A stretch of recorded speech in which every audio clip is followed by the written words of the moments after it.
श्री कृष्णाय वासुदेवाय हर्ये परमात्मने प्रणतः क्लेश नाशाय गोविंदाय नमो नमः। मैं हूँ वामिका और आप सभी का हमारे चैनल आध्यात्मिक सागर में हार्दिक स्वागत है। जय श्री कृष्णा। सावन मास के शुक्ल पक्ष में जो एकादशी तिथि आती है उसे पुत्रदा एकादशी के नाम से जाना जाता है। इस दिन भगवान विष्णु के नाम पर व्रत रखकर पूजन करना चाहिए और उसके बाद वेद पाठी ब्राह्मणों को भोजन करवाकर दान करके आशीर्वाद लेना चाहिए। सारा दिन भगवान के भजन कीर्तन में बिताना चाहिए और रात में भगवान की मूर्ति के पास ही सोना चाहिए।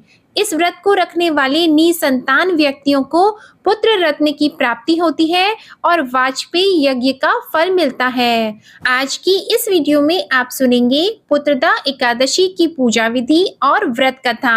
एकादशी के दिन सुबह जल्दी उठकर स्नान आदि से निवृत्त होकर स्वच्छ वस्त्र धारण करें। फिर भगवान श्री हरि विष्णु जी को प्रणाम करके उनके सम्मुख दीपक प्रज्वलित करें और फिर व्रत का संकल्प लें। हे कमल नयन, हे अच्युत, आज मैं सावन मास की शुक्ल पक्ष की पुत्रदा एकादशी का व्रत करने का संकल्प लेता हूँ। आप मुझे अपनी शरण में लीजिए, मुझे इस संकल्प को पूरा करने की शक्ति प्रदान कीजिए। फिर पंचोपचार से भगवान विष्णु जी का पूजन करें, फल और नैवेद्य का भोग लगाएं। भगवान श्री हरि विष्णु के भोग में तुलसी दल अवश्य ही मिलाएं, क्योंकि तुलसी का होना अति आवश्यक है। इसके बाद पुत्रदा एकादशी की व्रत कथा सुने। अंत में एकादशी माता और श्री हरि भगवान की आरती करें। यदि आप संतान प्राप्ति की इच्छा को लेकर पुत्रदा एकादशी का व्रत कर रहे हैं तो पति और पत्नी दोनों संयुक्त रूप से भगवान श्री कृष्ण की पूजा करें। उन्हें पीले फल, पीले फूल, तुलसी और पंचामृत अर्पित करें। उसके बाद संतान गोपाल मंत्र का जाप करें। इसके बाद अपने संकल्प के अनुसार निराहार या फलाहारी के साथ व्रत करें। एकादशी फलाहार में कुट्टू, आलू, साबूदाना, शकरकंद, जैतून, नारियल, दूध, बादाम, अदरक, काली मिर्च, सेंधा नमक और चीनी आदि खाने योग्य पदार्थ शामिल करें। फलों में केला, आम, अंगूर आदि के साथ सूखे में भी बादाम, पिस्ता आदि ड्राई फ्रूट्स का सेवन करें और एकादशी के दिन भूलकर भी चावल ना खाएं।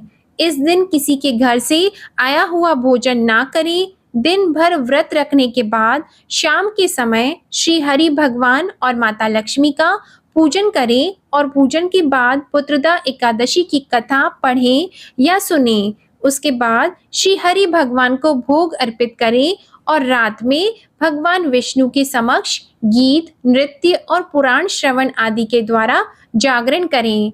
इस प्रकार पूरी विधि विधान से व्रत करने के बाद अगले दिन द्वादशी तिथि को शुभ मुहूर्त में व्रत का पारण करें। ब्राह्मणों को भोजन करवाने के बाद और जरूरतमंदों को दान करने के बाद स्वयं भोजन ग्रहण करें। आइए अब शुरू करते हैं पुत्रदा एकादशी की ये व्रत कथा। एक बार धर्मराज युधिष्ठिर ने श्री कृष्ण जी से पूछा, हे कमल नयन, श्रावण मास की शुक्ल पक्ष की एकादशी का क्या नाम है और इसके व्रत का क्या विधान है?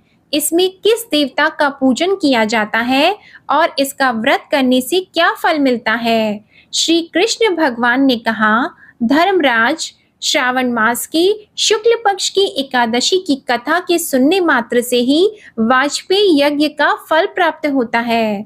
द्वापर युग के आरंभ में माहिष्मती नाम की एक नगरी थी। उस नगरी में महीजीत नाम का एक राजा राज्य करता था। उसका कोई पुत्र नहीं था, जिस कारण वह अत्यंत दुखी रहता था। उसे राज्य सुख और वैभव सभी बड़ा ही कष्टदायक लगता था। राजा ने पुत्र प्राप्ति के बहुत उपाय किए, किंतु उसका हर उपाय निष्फल ही रहा। जैसे जैसे राजा महीजीत वृद्धावस्था की ओर बढ़ रहा था, वैसे वैसे उसकी चिंता भी बढ़ गई। एक दिन महीजीत ने अपनी सभा को संबोधित करते हुए कहा, न तो मैंने अपने जीवन में कोई पाप किया है और ना ही अन्याय पूर्वक धन एकत्रित किया है, न ही कभी प्रजा को कष्ट दिया है और न ही कभी देव और ब्राह्मणों का निरादर किया है। मैंने प्रजा का सदैव अपने पुत्र की तरह पालन किया है, कभी किसी से ईर्ष्या भाव नहीं किया, सभी को एक समान समझा है। मेरे राज्य में कभी भी ऐसा कोई कानून नहीं बना जिससे प्रजा में अनावश्यक डर बने। इस प्रकार धर्मयुक्त राज्य करने पर भी मैं इस समय अत्यंत कष्ट में हूँ। इसका क्या कारण हो सकता है? मुझे कुछ समझ नहीं आ रहा। आप इस पर विचार करें कि इसका क्या कारण है और मैं इस कष्ट से कैसे मुक्ति पाऊंगा। राजा के कष्ट के निवारण के लिए मंत्री आदि सभी वन में चले गए ताकि वहां जाकर किसी ऋषि मुनि को राजा का दुख बताकर कोई समाधान पा सके। वन में जाकर उन्होंने श्रेष्ठ ऋषि मुनियों के दर्शन किए। उस वन में धर्म के ज्ञाता महर्षि लोमेश भी रहते थे। वे सभी महर्षि लोमेश के पास गए।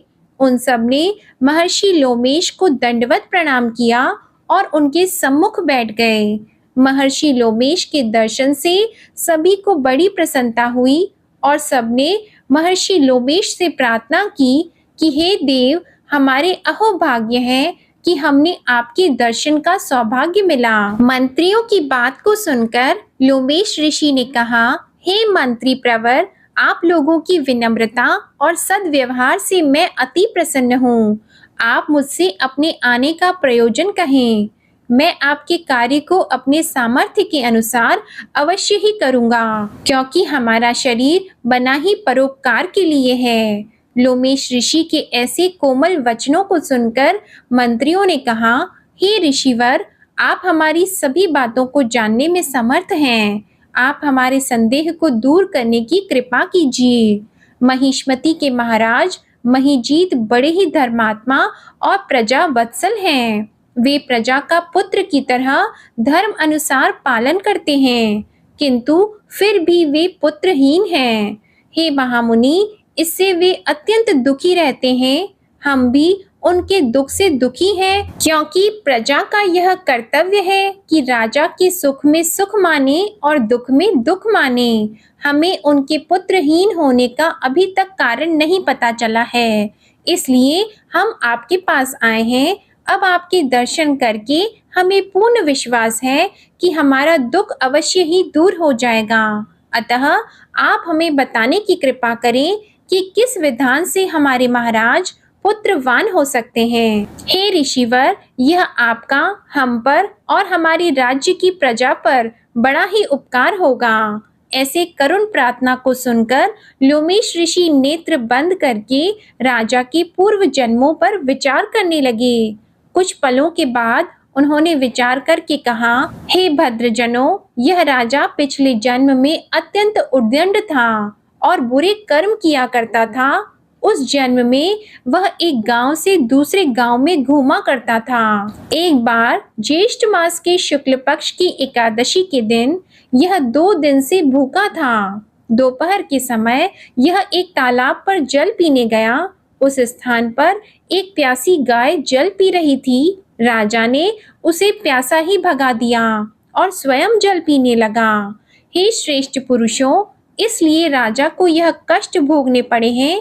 एकादशी के दिन भूखा रहने से इस जन्म में यह राजा बना और प्यासी गाय को तालाब से भगाने के कारण यह पुत्रहीन है। यह जानकर सभी मंत्रीजन प्रार्थना करने लगे, हे ऋषि श्रेष्ठ, शास्त्रों में ऐसा लिखा है कि पुण्य से पाप नष्ट हो जाते हैं, इसलिए आप कृपा करके हमें कोई ऐसा उपाय बताएं जिससे हमारे राजा के पूर्व जन्मों के पाप नष्ट हो जाएं और उन्हें पुत्र रत्न की प्राप्ति हो जाए।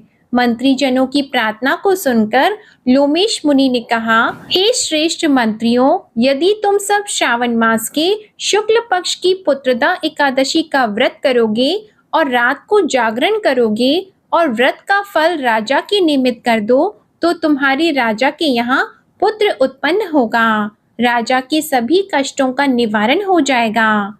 इस उपाय को सुनकर मंत्रीजनों ने ऋषि लोमेश को कोटि कोटि धन्यवाद किया और उनका आशीर्वाद लेकर अपने राज्य में लौट आए। उन्होंने लोमेश ऋषि की आज्ञा के अनुसार पुत्रदा एकादशी का विधि विधान से व्रत किया और द्वादशी को उसका फल राजा को दे दिया। इस पुण्य के प्रभाव से रानी ने गर्भ धारण किया और 9 मास के पश्चात एक अत्यंत तेजस्वी पुत्र जन्म दिया।